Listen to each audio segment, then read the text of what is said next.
Barry Holland, along with pro wrestling personality and expert Steve Rickard.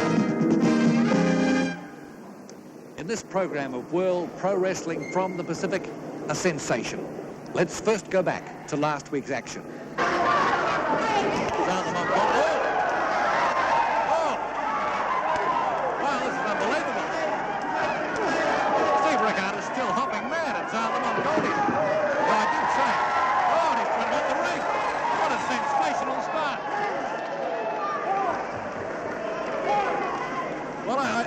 The Mongolian was laughing at the fact that Tony Rickard had been beaten and had been worked on by Lars Anderson. It looks as though that's really incensed Steve Rickard.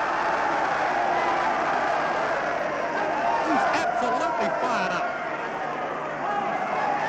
The fact that I don't think he can believe it himself. Tsar, winner of tonight's first bout, he's got a lather up, and so is Steve after that, coming to the ring and working on Lars Anderson. Everyone in the back of the neck from Steve Rickard. More fists come to the front of the neck. Back comes Lars, Tsar Mongolian. And there's that fisticuffs between the both of them. One then the other. There's a heavy quick succession once. To the top of the neck up. Tsar. Oh, it's like a rusty gate. And the sleeper already. The sleeper already.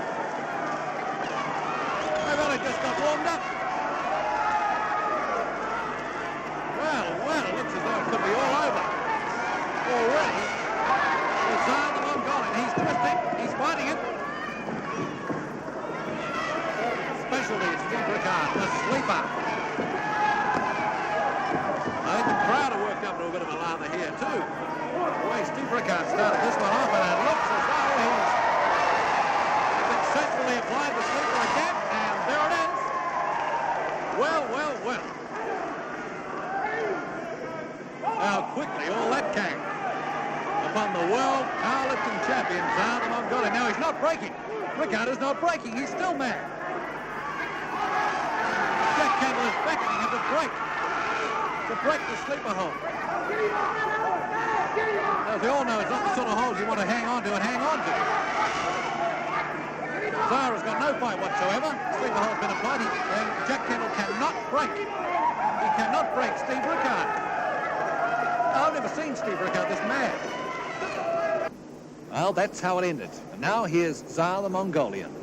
This is just a conspiracy to get me out of wrestling. I'm sick and tired of Steve Rickard doing this to us. The man's dangerous. He should be out of wrestling completely. Easy. You see what Steve Rickard did to my brother? I mean, he might have put him out of business entirely and put him out of the sport. We're professional wrestlers. We are the world's tag team champions. We have commitments all over the world to defend our titles. And what's he do?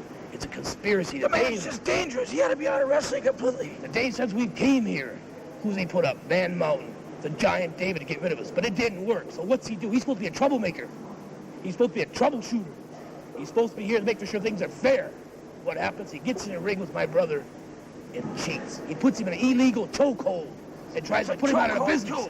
So sure, we all saw what happened. What are you going to do to him next time? Well, the man was trying to strangle me. First of all, he's got to get healthy first. But we have friends in this sport.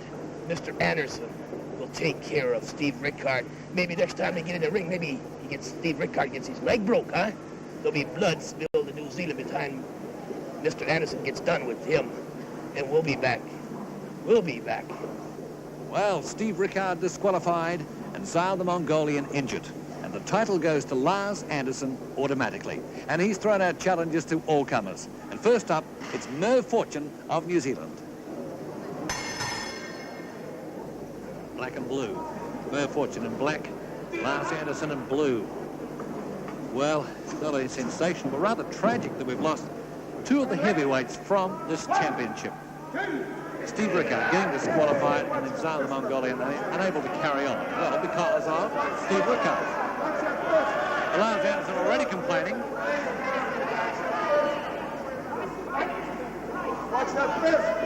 Continuing to do what he does a lot of and has done a lot of in other matches, and that is a lot of talking. As he drives Merv Fortune back into the turnbuckle. Back comes Merv Fortune with a couple of fists to the chest, and back comes Lars Anderson talking.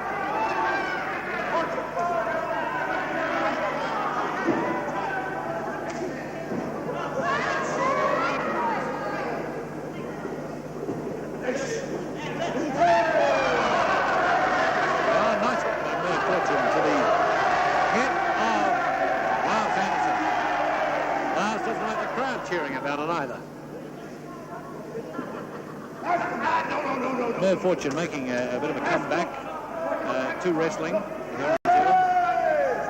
Has wrestled for a while, but he's been away on a break.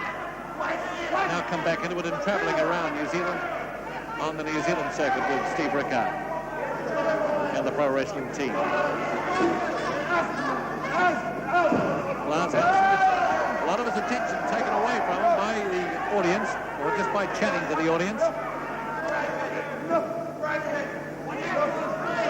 Now the arm lock applied by Merv Fortune.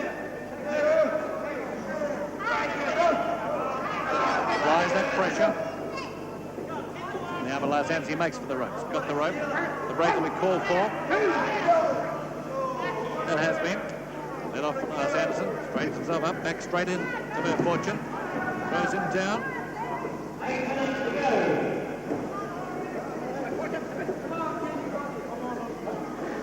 Now got that arm around the head of Merv Fortune. It looks like we've the last few times we've seen Lars Anderson, we've had that figure 4 applied, his specialty hold. And will we see it tonight? What he's going to do is wear down his opponent, Merv Fortune. Can't honestly say that he's done that yet. Although he must be favoured over Merv Fortune. But Merv Fortune showing plenty of fight, coming back at Lars Anderson. More fist into the stomach and the chest of Lars Anderson as he holds him in that turnbuckle. Then throws him to the other turnbuckle. Nicely, and good follow-up by Merv Fortune. Head and shoulder going into the stomach of Lars Anderson up against that turnbuckle. Slowly wearing him down.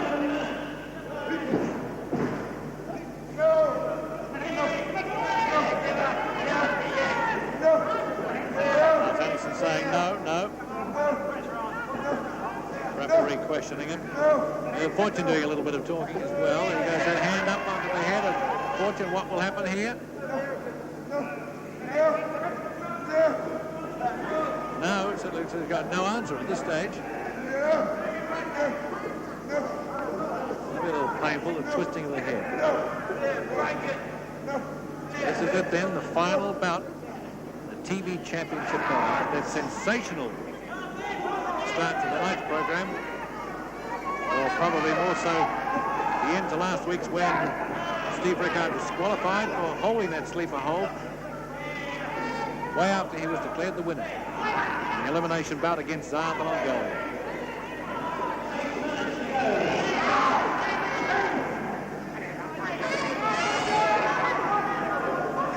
Well, things have quietened down a little bit as Lars Anderson endeavours to just work on Merv Fortune now. Fortune's turn to do that to Lars Anderson a while ago, but more fists to the head of Fortune. Now Fortune's turn to say no. Back comes that fist. It's a heavy one at the back of the neck of Merv Fortune. Oh, and the shoulder going in again.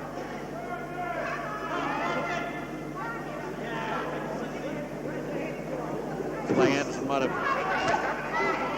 gathered his thoughts a little. They're a bit more in control of this match.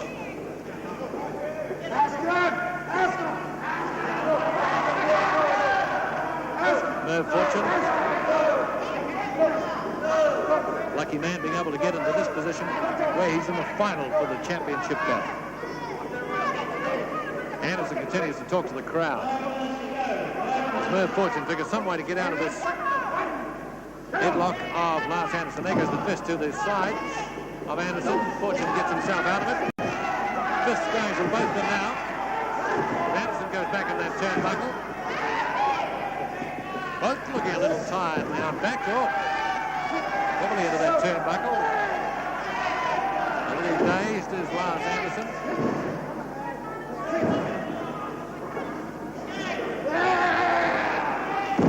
Yes, he drops Lars Anderson to the mat. Hello? Looks like we'll get close up. He's going up on that top rope.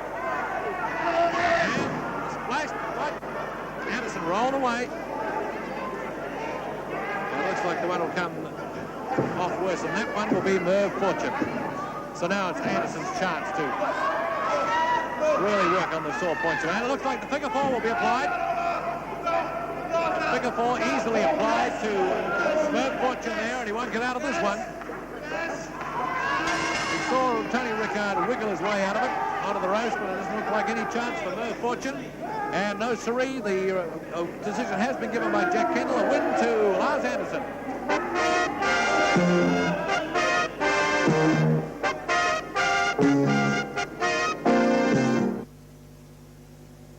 Merv Fortune fortunate enough to find himself into the final for the championship belt, and fortunate enough to find himself just about getting Lars Anderson at that stage. But no, he fell heavily as Lars Anderson rolled away. It was then up to Anderson to just slowly work on the leg and then very quickly get himself into his specialty hold, the figure four, for a win over Merv Fortune and a win of the championship TV belt.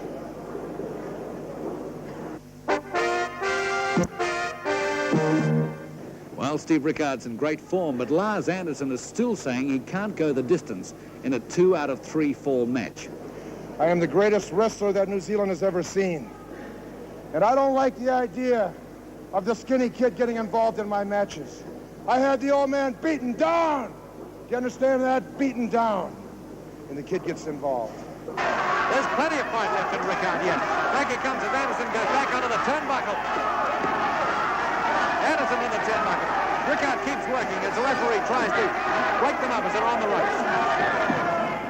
Now onto the ropes goes Anderson. And the sleeper hold. We've waited for it, but Anderson. Now that's interesting. Anderson managed to break out of the sleeper hold by throwing Rickard over the ropes. Now will he be able to get back in? Well, it's not very often we see the sleeper hold broken, but it was that time by Lars Anderson. Two fine wrestlers. This is really building up into something of a great Commonwealth title match. It's a pity just what's happened to Steve Rickard. It will affect them to some degree. Now, at the side of the ring now, and that is Tony Rickard. As Lars Anderson works on the leg, looks like Lars Anderson will try the figure four. And if Rickard gets into the figure four, he'll never get out of it. Here's Tony Rickard into the ring. It's Tony Rickard. Well, this is a turnaround. The boy helps Dad. Now he's out of the ring, so Dad is able to break out of the figure four. I would not think he would have got out of it otherwise. Look at the mess on the face of Rickard. Fits to Lars Anderson. Lars Anderson now wavering. He's against the ropes. The bell is gone. The bell is gone to the end of the match. Referee Jack Kendall went to the canvas. These two are fighting on. Referee Jack Kendall now. This is amazing. Steve Rickard is going for the throat of Lars Anderson. I just can't believe what has come over Steve Rickard these days. He's really getting so worked up on the man. I had the old man beaten down. Do you understand that? Beaten down. And the kid gets involved. You know, but I'll say one thing. Maybe we should try a 2 out of 3, Rickard. 2 out of 3 falls, Rickard, and find out what happens. Let's do it American style. American professional wrestling. Let's do it that way and find out what happens, you know. But I think even though the kid got involved, yeah, Rickard, you're the veteran. Well, so am I. You're the champion, but I'm going to be the champion. You understand? I am the uncrowned champion. The odds were even. That's right, Rickard. The odds were even. You and your son against me. 2 Kiwis against 1 American. The odds were even. Well, Lars, he's still the champion. He's still wearing the belt. Obviously, you want a rematch. That's right. Any kind of rematch I want. I don't care what kind, but I want 2 out of 3 falls. At least 2 out of 3 falls. American style, so we can get it going right. Get it going in the right direction. You know, like they stopped the rounds. They stopped the rounds. What is that?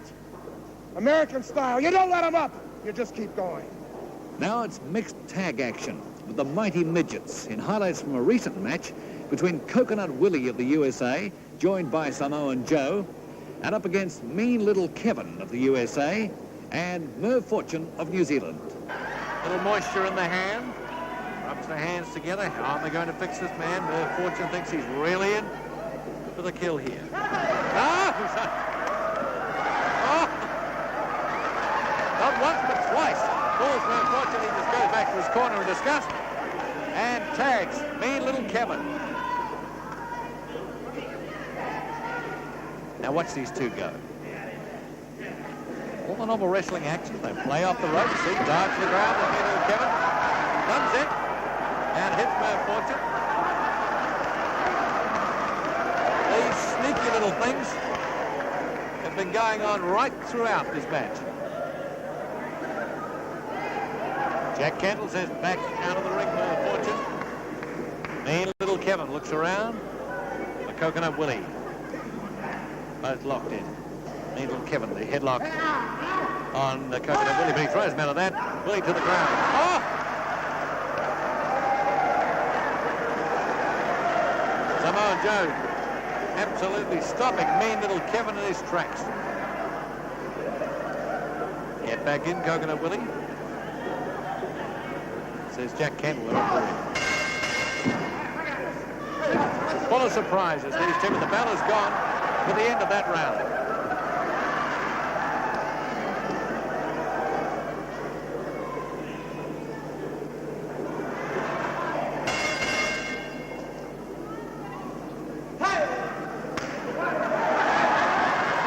Samoa Joe tries the piggyback for Coconut Willie. Merv Fortune gets it and thinks, right, oh, well, we'll do something, Mean little Kevan. Up you get on my shoulders. And it looks like the old school sport of cockfighting. What's going to happen here?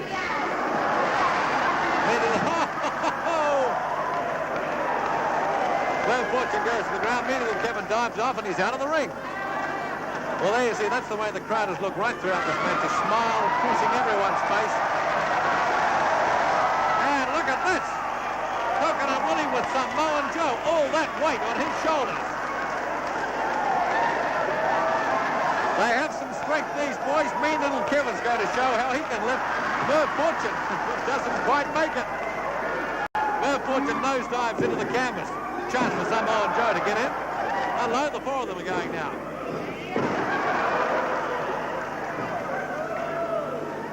These two little midgets certainly know all the tricks of the wrestling business.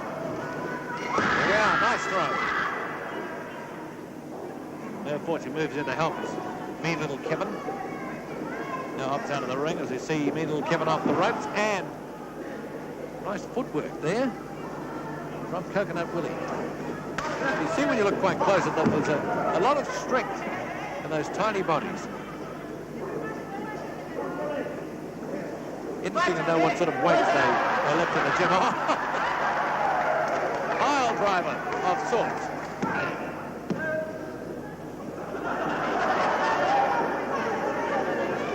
They may have a lot of strength, but then again, that sort of weight would be quite easy to shift with.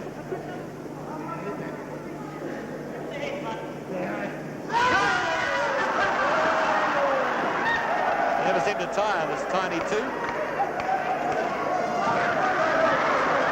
Look at the face of Mean little Kevan. Coconut Willie is loving it. He's really playing to the crowd. Drags his chin across. That's a great little bit of chin to get a hold of. What? Jack Kendall's turn to get threatened. But he's made the tag for Samoa Joe, and out of the ring goes Mean little Kevan to make his tag. I'm not hanging around with that Samoan Joe, he says. That's Merv Fortune to take on Samoan Joe. I think these two really just as much enjoyment out of the little midgets. Samoan Joe caution for holding on to the hair. It's a lot of hair on Merv Fortune to hang on to. Samoan Joe making the most of it.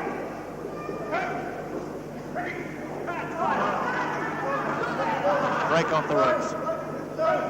Worthwhile too just to keep an eye on other parts of the screen when these two are in the middle, because the little midgets do all sorts of things. So here's Coconut Willie come around. And it looks as though Merv Fortune's hair, not funny for Merv Fortune, his hair is caught up in the ropes.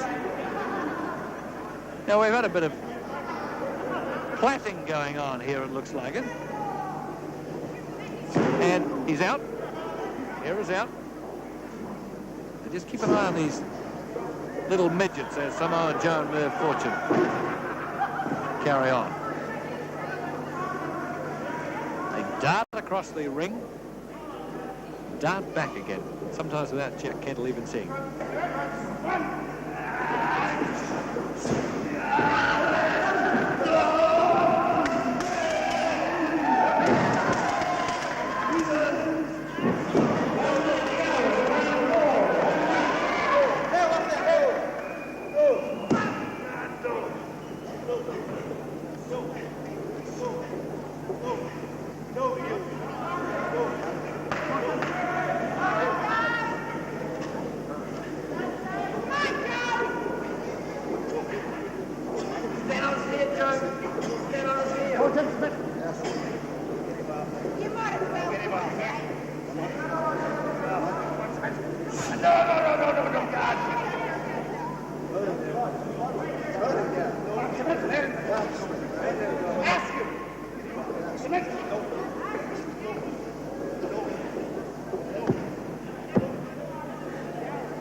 Well, the big talking point has been Steve Rickard's sleeper hold. He believes it's fair and legitimate, and I'd agree with him.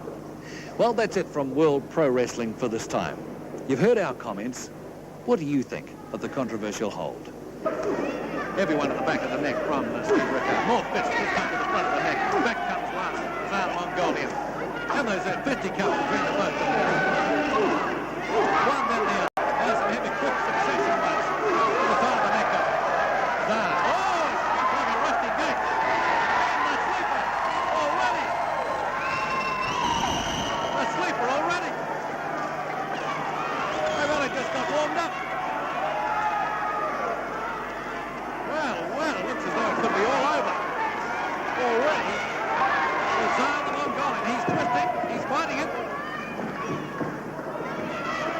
Specialty, Steve Rickard, the sleeper. I think the crowd are worked up to a bit of a lather here too. The way Steve Rickard started this one off, and it looks as though he's successfully applied the sleeper again, and there it is. Well. How quickly all that came upon the world powerlifting champion, Zara the Mongolian. Now, he's not breaking. Rickard is not breaking. He's still mad. Jack Campbell is beckoning him to break the sleeper hold.